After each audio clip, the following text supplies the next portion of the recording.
मृदा परत के बारे में है। ठीक है, मृदा परत के बारे में जानने से पहले थोड़ा सा जान लेते हैं मृदा के बारे में कि मृदा क्या होता है।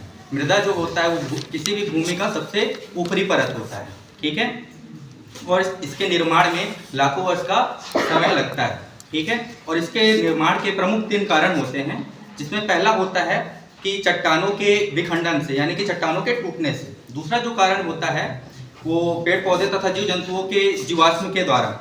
ठीक है, और तीसरा जो कारण प्रमुख कारण होता है वो होता है जलवायु परिवर्तन। ठीक है, अब हम आते हैं मृदा परत के बारे में। ठीक है, मृदा जो परत होती है उसको 3 भागों में बांटा गया है मृदा को। जो पहली परत होती है उसको हम कहते हैं जैविक परत, दूसरी परत जो होती है उसे हम कहते हैं खनिज परत, और तीसरी जो परत होती है उसे हम कहते हैं आधारी परत। जैविक परत को हमने यहाँ OA से चिन्हित किया हुआ है, खनिज परत जो है उसे हमने यहाँ B से चिन्हित किया हुआ है, और आधारी परत जो है उसे हमने यहाँ CR से चिन्हित किया हुआ है। ठीक है, तो सबसे पहले हम जानते हैं जैविक परत के बारे में। जैविक परत होता है क्या चीज है? जैविक परत मृदा की सबसे ऊपरी वाली परत होती है। ठीक है, जिसे हमने यहाँ OA से चिन्हित किया हुआ है। ठीक है, वो जो है इस जैविक परत की सबसे ऊपरी वाली परत है। ठीक है, इसके ऊपरी परत में क्या होता है कि जो जीव जंतु तथा पेड़ पौधे के जो जीवाश्म होते हैं, ठीक है, इसमें उसकी अधिकता उसकी मात्रा अधिक होती है। ठीक है, जिसे हम ह्यूमस कहते हैं। ह्यूमस जो होता है किसी भी मृदा की उपजाऊ शक्ति बढ़ाने के लिए आवश्यक होता है। ठीक है, और जो भी वनस्पतियां हैं, पेड़ पौधे हैं तथा जो कृषि कार्य है, इसी परत में उसको संपन्न किया जाता है। ठीक है, दूसरी जो परत है खनिज परत, यह मृदा के बीच वाली परत होती है। ठीक है, जिसे हमने यहाँ B से शो किया हुआ है।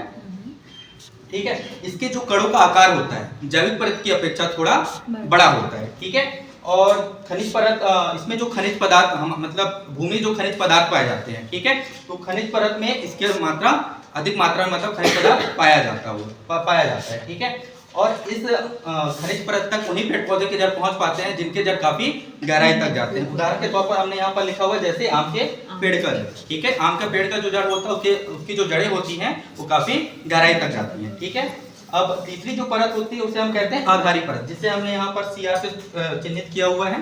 ठीक है, C इसकी ऊपरी परत है, R इसकी निचली परत है। ठीक है, अब ये मृदा की सबसे निचली वाली परत होती है, इसलिए ये सॉलिड मतलब एकदम चट्टान के रूप में पाई जाती है। ठीक है, और जो मतलब जो R होता है यानी इसकी निचली परत, ये काफी ज्यादा सॉलिड होती है, जिसके टूटने से, जिसके विखंडन से इसकी ऊपरी परत C का निर्माण होता है। ठीक है, और इसको आधारी परत इसलिए कहा गया है क्योंकि ये जो उसकी जो ऊपरी परत है जैविक परत और खनिज परत, इसके ऊपर मतलब इसको आधार देने का काम कौन करता है? आधारी परत। ठीक है, धन्यवाद।